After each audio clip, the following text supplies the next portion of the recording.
I'm Laura, part of the client success team here at Wagestream, and I'm here with Emily Trant today to discuss all about how credit can impact your well-being.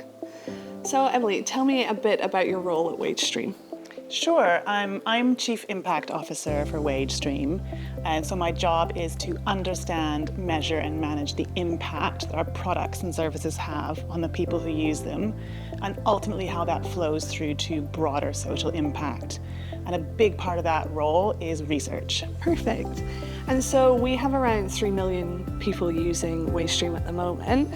What have we learned about their relationship with their finances and credit specifically?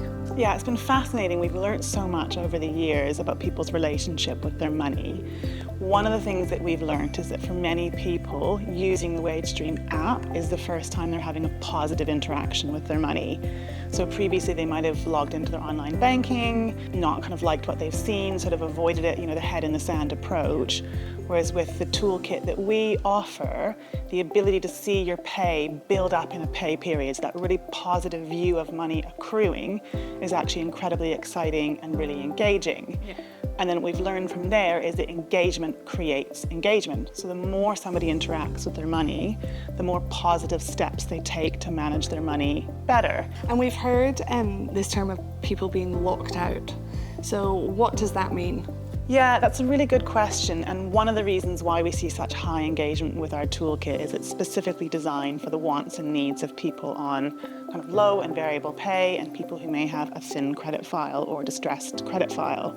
And so the idea of being locked out is that you don't have access to financial products, to a toolkit that kind of meets your needs and circumstances. So you just mentioned thin file there. What exactly does that mean? It means that there isn't enough information for credit reference agencies to make an assessment of your affordability, so whether you can afford credit and whether you're likely to pay it back. One thing that's really important to understand about people who are thin file is it disproportionately affects particular sectors because they're much more likely to employ young people, women, or people who are new to the country. So when you think about sectors like hospitality, which has historically employed a lot of people who've moved to the UK to work in hospitality, they have a big thin file problem. And with that, you mentioned before you do a lot of research. That's a huge part of your role here. So from that research, touching on credit, what have we found out about how members feel about it? I mean, like all things in life, the answer is mixed. So many of our members would actually really like to access credit, but they aren't able to. So nationally in the UK, around 7 in 10 people have access to a credit card, which is the most popular form of credit in the UK. Within our membership base, that number sits at around 4 in 10.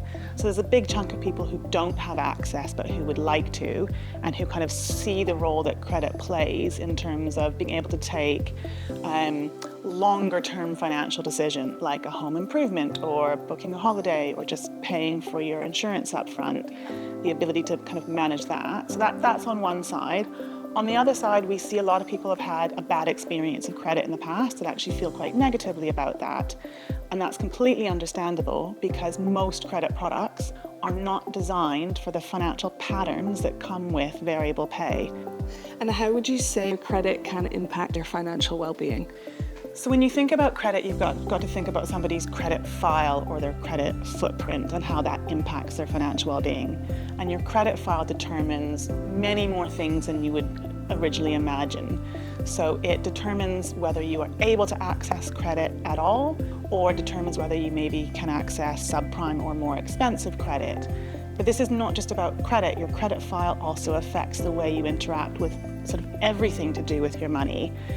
So the amount you'll pay for your insurance, you'll pay a higher insurance premium if you have a thin file or if your credit file sort of doesn't have the indicators people are looking for. It can even affect really basic things like if you don't have a credit file, you can't get a mobile phone contract.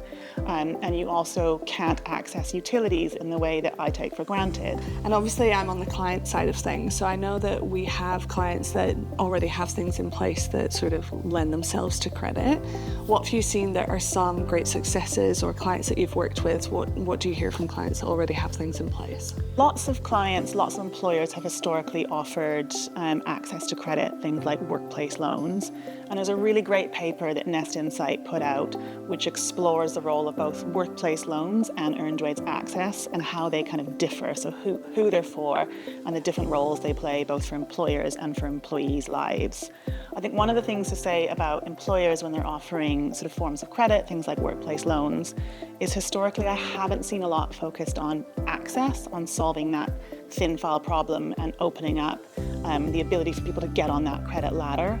A lot of what we see in the marketplace right now are sort of very standard products, looking at term loans or debt consolidation loans that serve an existing base. And they serve that base really well, but what they're not doing is stretching to open up access to credit to a wider group of individuals. And I think that's where the opportunity lies. Yeah, perfect. So building that sort of credit future as well. Exactly. Perfect. Well, thanks so much for your time.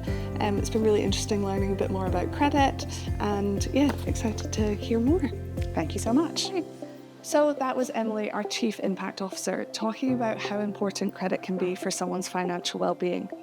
We're really excited about this credit building product and how it can support your employees, and hope you are too.